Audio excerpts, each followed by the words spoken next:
नमस्कार। कभी सोचा है कि हम लोग कंप्यूटर से बात कैसे करते हैं? आज हम इसी सवाल का जवाब ढूंढेंगे और इनपुट आउटपुट को एक आम बातचीत की तरह समझेंगे। तो सवाल यही है कि एक इंसान एक मशीन से मतलब कंप्यूटर से आखिर बातचीत करता कैसे है। यही वो गुत्थी है जिसे आज हम सुलझाने वाले हैं। चलिए इसे एकदम आसान बनाते हैं। सोचिए, ये बस एक दो तरफ बातचीत है। हम कुछ कहते हैं और कंप्यूटर उसका जवाब देता है। बस इतना ही सिंपल है ये।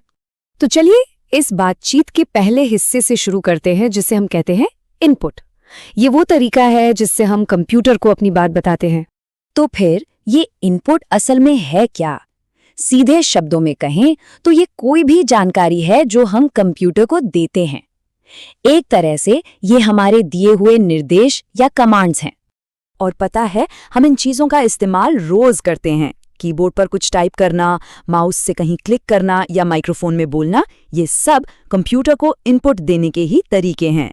और ये जो लाइन है ना, ये इस पूरी बात को बहुत अच्छे से समझाती है। हमारा हर छोटा बड़ा एक्शन असल में कंप्यूटर के साथ एक नई बातचीत की शुरुआत करता है।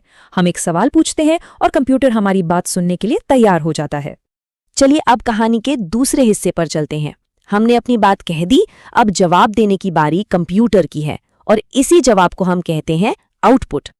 देखिए, अगर इनपुट हमारा सवाल था तो आउटपुट कंप्यूटर का जवाब है।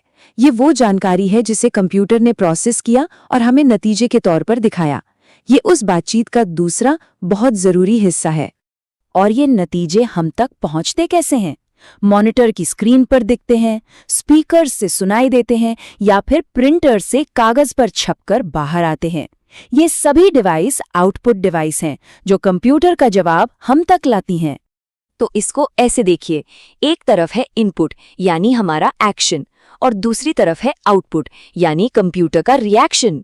जैसे हम माउस से क्लिक करते हैं, ये हुआ इनपुट और स्क्रीन पर एक फोल्डर खुल जाता है, ये हुआ आउटपुट।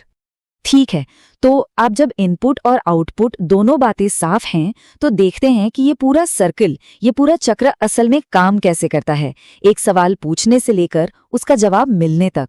इसका सबसे बढ़िया उदाहरण है एक वेब सर्च। सोचिए, पहला स्टेप, हम कीबोर्ड से अपना सवाल टाइप करते हैं, ये है इनपुट। फिर कंप्यूटर उस रिक्वेस्ट को भेजता है और जानकारी प्रोसेस करता है। और तीसरा स्टेप, कुछ ही पलों में सारे रिजल्ट्स हमारी स्क्रीन पर आ जाते हैं, ये है आउटपुट। तो मतलब सबसे जरूरी बात यह है कि ये दोनों अलग अलग नहीं हैं। इनपुट और आउटपुट एक साथ मिलकर ही कंप्यूटर के साथ हमारे एक्सपीरियंस को पूरा और आसान बनाते हैं। ये एक लगातार चलने वाली बातचीत है। और आखिर में एक सवाल, आज के दौर में जब हमारे डिवाइसेस इतने स्मार्ट हो गए हैं, तो क्या इनपुट और आउटपुट के बीच की ये लाइन थोड़ी धुंधली नहीं हो गई है? जब हम अलेक्सा या गूगल असिस्टेंट से बस बात करते हैं, तो क्या हम बता सकते हैं कि इनपुट कहाँ खत्म हुआ और आउटपुट कहाँ से शुरू? सोचिएगा जरूर।